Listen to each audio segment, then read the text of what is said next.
I did a thing to help motivate and track my productivity. This is my 28th star over a couple months. Pink stars are for good tasks done, blue for neutral or conflicted, yellows are disappointments, which might seem like counterintuitive colors since they look like golden stars. But yellow was always my least favorite color growing up, however, not as much now. I appreciate it a lot more since it's essential for art as one of the primary colors. You can interpret yellow stars as ones just not to be ashamed of, and as part of the process, the struggle of life, and chasing of dreams. And blue days don't feel so bad anymore.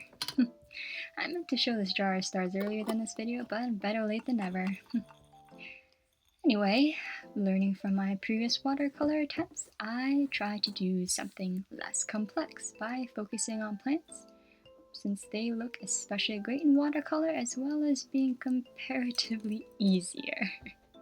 That said, this ended up taking longer than anything else so far, partly because I split the composition in two, one as an overhead bird's eye view and the other looking from the side by a window.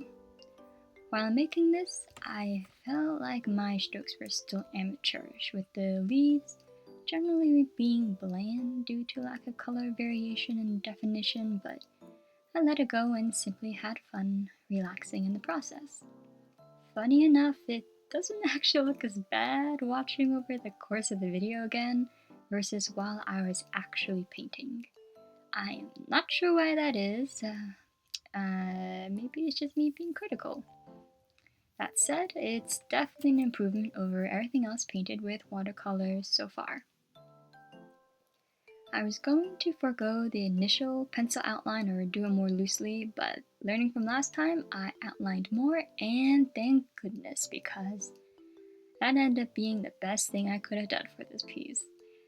Everything else besides the placement of the pots, though, I did freehand, so nothing is from actual plant references. For all I know, some of these plants don't even exist. To that, I was not trying to do any particular watercolor technique. Rather, this whole piece was just merely trying to exercise my familiarity with the medium while trying to control the water, the brush, minimizing excess of water and too many strokes. Just one and done as much as possible in order to preserve that smooth watercolor texture created by those first strokes. Of course, I made plenty of mistakes, got lazy at times, and had to fix those instances. But overall, I had a lot of fun since I didn't feel daunted by the watercolor medium as much as in previous experiences. Still learning. Can't say I improved on watercolor mixing, but I certainly did keep at it and enjoyed it. Differentiating plant colors by mixing up several hues beforehand helps a lot, and I also felt like I was saving a little bit on the paint. And maybe that's just in my head, but I actually still haven't cleaned that palette because I figured I could use the paint still stuck on there for future exercises. I don't know. Anyway, yeah, so this first bottom part, I gotta say I really fell into the rhythm of doing every single pot, where we do a few pots at a time, then I would go back with soil, because my first pot, as you already saw, got messed up when I tried to do them side by side, which, makes sense because if the wet touches the wet, they're gonna bleed into each other. And I don't know why that didn't really run through my head initially. Meh. I learned. And sometimes that wet next to wet and the bleeding through actually looks really nice, but for something like this, yeah, not needed. I tried to mix up the shapes and the colors as much as possible for each plant to really make it look like a whole assortment of different types of like succulents and little house plants. Again, I'm not actually sure how realistic a lot of these are. They're just from my imagination and memory of what plants I have seen. And yeah, I had to be generally careful with not touching the plants when I was taking off the pencil because I didn't want the pencil to show through, so I would go back in and erase some of the pencil outline before I actually start painting. I only had one little mistake, which is right in the center. You can see I accidentally smeared it when I tried to brush off the erase little particles. But yeah, overall, just a nice, relaxing process. I highly recommend anybody who is just starting to get into watercolor to just do like a little plant, little montage. I don't know, montage is the right word. Why am I saying that? Anyway, yeah, it's really enjoyable, and you do really practice a lot of kinds of strokes because each leaf is a little different to make. Some of them is the typical light and then more pressure and then light again to make that little oval diamond shape of a leaf. And others you just a little smooshier brush, and it's like a little rounded leaf. It's actually quite cute. And the others you're just filling in larger shapes. Yeah. It does take a long time though. It doesn't look like that much, but because I'm making every single leaf, it does take some time. I went back in with a light blue for the background, which isn't really that noticeable, but it felt better than just leaving it a plain white. Again, it's not it's not that noticeable unless physically you can actually see it a little bit more. And ultimately, I thought it made sense because if you imagine this as like a white table that it's on, then the blue is maybe just a slight reflection of the sky right by the window. I wanted the two compositions to actually match, but I didn't end up making the same kinds of plants. So, yeah, they're two different instances, but maybe you can think of them as parallel worlds. I don't know. I zoomed in, as you can see, and because I realized it's really small, you can't even see what I'm doing, but I do think the top half is much more interesting as well. So that's also another reason why I zoomed back into my usual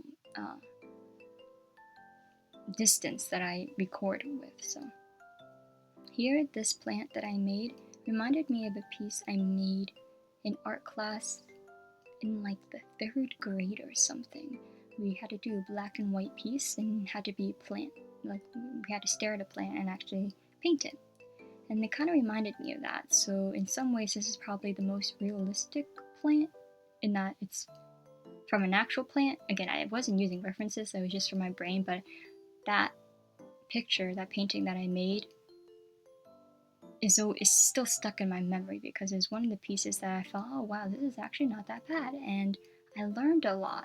Because in my head, when I make plants, all the leaves are just the same size, the same shape, but in reality, they're different depending on the angles. That being said, I still feel like most of the leaves I drew were very front facing, but I still try to put as much variation as possible. And here I also had a little more fun with the colors.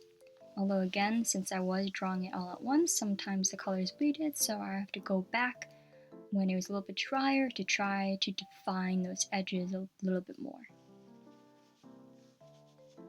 I had quite a bit of fun putting in the dark leaves in the back. I feel like that really made it stand out more and give it more depth.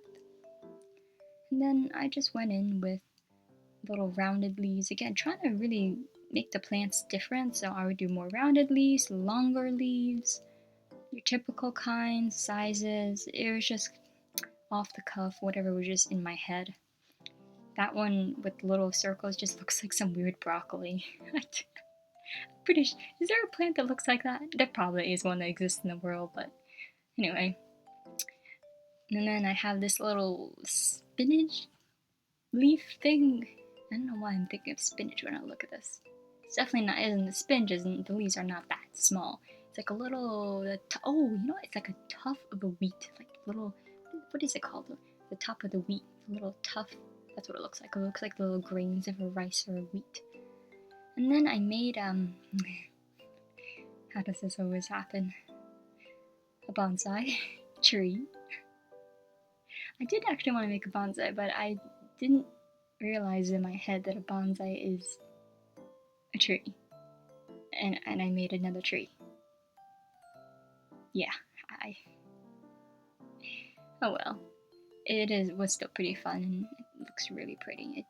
Not sure if I really made a great bonsai. I tried to remember a few things from some bonsai videos I watched in the past about like how the bonsai, the flow of the trunk and making it like a little squish tree was really important.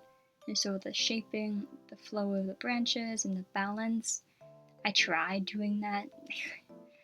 I think the more I tried to do that, the worse I made it, but it was good enough, so I tried not to spend too long on that and moved on to other plants. So I made it like a little snake plant. That's pretty sure that's what they're called. Not a perfect depiction of it, obviously. It's just one long stroke, but you know, a little bit of differences between the house plants, a palm plant, which is probably the only plant across all of these, which is the most realistic out of all of them. And so you see them everywhere, and I even have a little small one myself for years now. Weird, don't know where I was going with it. It looks just like a tuft of weird hair.